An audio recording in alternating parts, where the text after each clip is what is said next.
Posisi Sudan dengan Saudi Arabia di Red Sea di Laut Merah ibarat Indonesia dengan Malaysia di Selat Malaka. Saudi itu Malaysianya, Sudan itu Indonesianya karena Sudan sangat mirip Indonesia. Kaya sumber daya alam seperti gold, juga memiliki cadangan logam mineral berharga lainnya selain minyak dan gas yang juga besar cadangan depositnya. Kita perjelas, posisi strategis, punya sumber daya alam, pemerintahannya ribut terus di dalam. Terdengar tidak asing bukan? Jadi ada apa dengan Sudan? Di Sudan saat ini terjadi perang saudara antara dua jenderal perang mereka, antara panglima dan wakil panglima militernya. Keduanya adalah pemimpin de facto Sudan.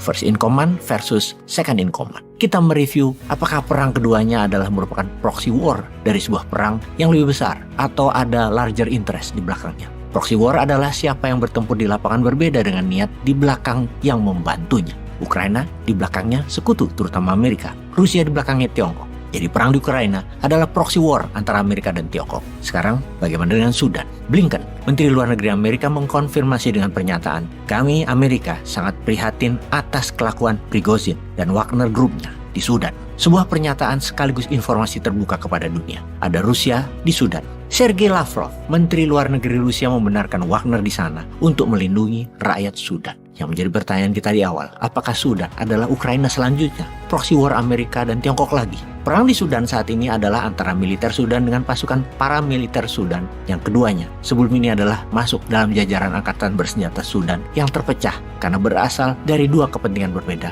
yang untuk sementara kemarin bersatu. Jenderal Abdul Fattah al-Burhan adalah panglima tentara Sudan dan juga merupakan pemimpin de facto sejak tahun 2021 ketika menggulingkan Presiden Omar al-Bashir.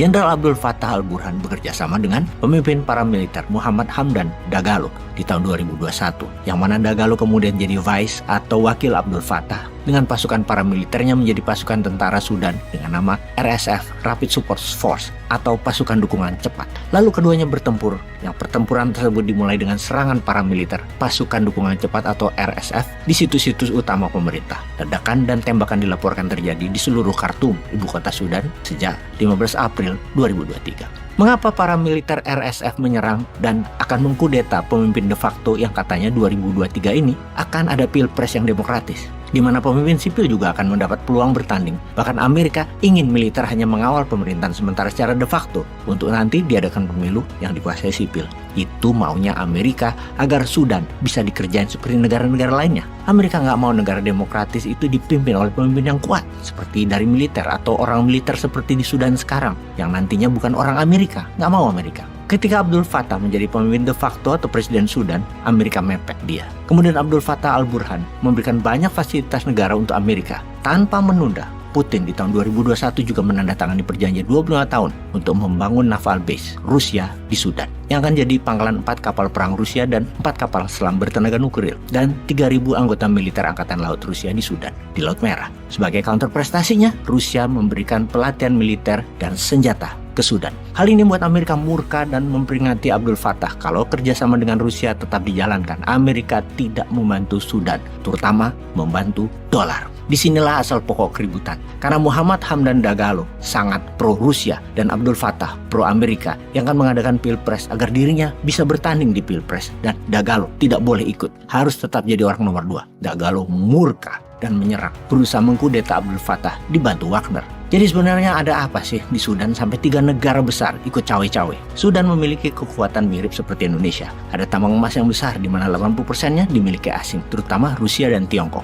Kemudian logam tanah jarang dan mineral berharga lainnya. Selain itu Sudan memiliki akses laut yang menghubungkan Laut Mediterania dengan terusan Suez ke Laut Arabia dan Samudra Hindia yang merupakan trafik tersibuk di dunia dalam maritim transportasi yang merupakan kekuatan transportasi dunia. Emas Sudan merupakan emas yang dipakai Rusia untuk bertransaksi ketika Rusia diembargo. Karena itu Amerika ngotot untuk kendalikan Sudan melalui pemimpin de facto Abdul Fattah al-Burhan. Dari sisi Tiongkok, kamratnya Rusia, military base-nya sangat besar di Djibouti, tetangga Sudan, dengan lebih dari 20.000 personel dan kekuatan laut yang cukup besar. Dengan Rusia dan Tiongkok di sana, apakah Amerika akan mundur? Pastinya tidak. Sudan akan panjang. Sahabat, dunia sedang tidak baik-baik saja. Wakanda, lihat peluangkah di sini? Peace.